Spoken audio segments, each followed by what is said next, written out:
Olá, meninos e meninas! Iremos iniciar agora a nossa 12ª aula de Programação Web 2. Na aula passada, nós iniciamos o nosso estudo através do upload de arquivos, onde aprendemos conceitos importantes e como realizar este procedimento na linguagem de programação PHP. Hoje, iremos iniciar o nosso estudo através dos headers. E o que seria um header? Eles servem para o gerenciamento de conexão entre o PHP e o navegador do usuário, podendo trocar informações contidas no cabeçalho HTTP de uma página. Então, são informações trocadas entre o navegador e o servidor de maneira transparente ao usuário e pode conter dados sobre o tipo e a versão do navegador, a página de onde partiu a requisição, no caso o link, os tipos de arquivos aceitos como resposta e uma série de outras informações. Então aqui eu trouxe para vocês a sintaxe da função header, que seria desta forma aqui. Temos o header e o cabeçalho. E este cabeçalho, como nós temos aqui na representação, indica o tipo de cabeçalho HTTP que vai ser utilizado. Então aqui nós temos um exemplo. O cabeçalho HTTP indica que um código de retorno é enviado para o navegador do cliente. No código abaixo, temos o envio de uma mensagem de página não encontrada.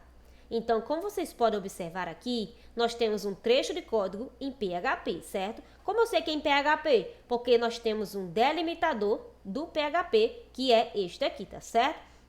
Então, aqui nós temos a função header com o cabeçalho PHP, onde vai informar que esta página não foi encontrada. Então, a segunda forma de usar o header é para direcionar para outra página.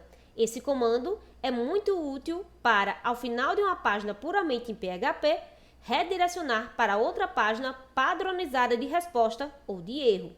Usa-se o comando location e logo em seguida o nome da página que se pretende redirecionar. Então, aqui mais uma vez, nós temos um exemplo de um código em PHP, delimitado aqui, certo? Por estes delimitadores de PHP. No caso aqui, nós temos a função header com o comando location, redirecionando para a página principal.php. E agora nós vamos estudar noções de SQL. Por que só noções? Porque nós só vamos nos aprofundar sobre SQL quando estivermos na disciplina de banco de dados, tá certo? Então aqui nós vamos somente ver uma introdução sobre este assunto. Então, quando os bancos de dados relacionais estavam sendo desenvolvidos, foram criadas linguagens destinadas à sua manipulação. O Departamento de Pesquisas da IBM desenvolveu a SQL como forma de interface para o sistema de BD relacional, no caso, banco de dados, denominado System R, início dos anos 70. Em 1986, o American National Standard Institute, ANSI, publicou um padrão SQL. Então, a SQL estabeleceu-se como linguagem padrão de banco de dados relacional.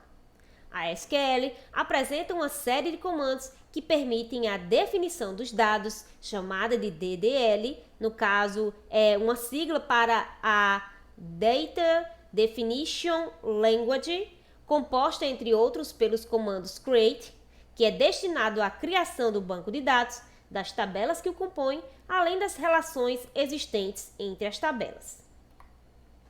Então, como exemplo de comandos da classe DDL, temos os comandos create, alter e drop. Os comandos da série DML, no caso Data Manipulation Language, destinados às consultas, inserções, exclusões e alterações em um ou mais registros de uma ou mais tabelas de maneira simultânea. Então, como exemplos de comandos da classe DML, temos os seguintes comandos. No caso, seria select, insert, update e delete. Então, a linguagem SQL tem como grandes virtudes sua capacidade de gerenciar índices, sem a necessidade de controle individualizado de índice corrente, algo muito comum nas linguagens de manipulação de dados.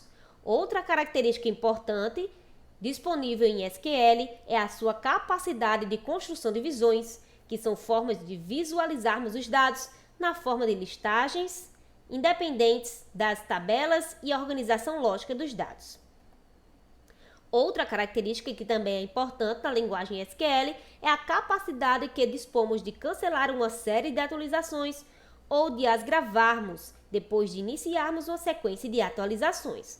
Então, os comandos commit e rollback são responsáveis por essas facilidades. Então, devemos notar que a linguagem SQL consegue implementar estas soluções somente pelo fato de estar baseada em banco de dados, que garante por si mesmo a integridade das relações existentes entre tabelas e seus índices. Então, aqui eu tenho uma atividade para vocês, em que eu quero que vocês me digam para que serve um header e cite também exemplos de comandos que podemos utilizar em SQL, certo? Que é a linguagem que podemos utilizar no banco de dados, que é uma disciplina que vocês ainda vão ver. E o que aprendemos hoje? Nós aprendemos sobre header, onde vimos a sua sintaxe, para que ele serve, certo? Podemos utilizar nele o comando location para redirecionar a uma determinada página.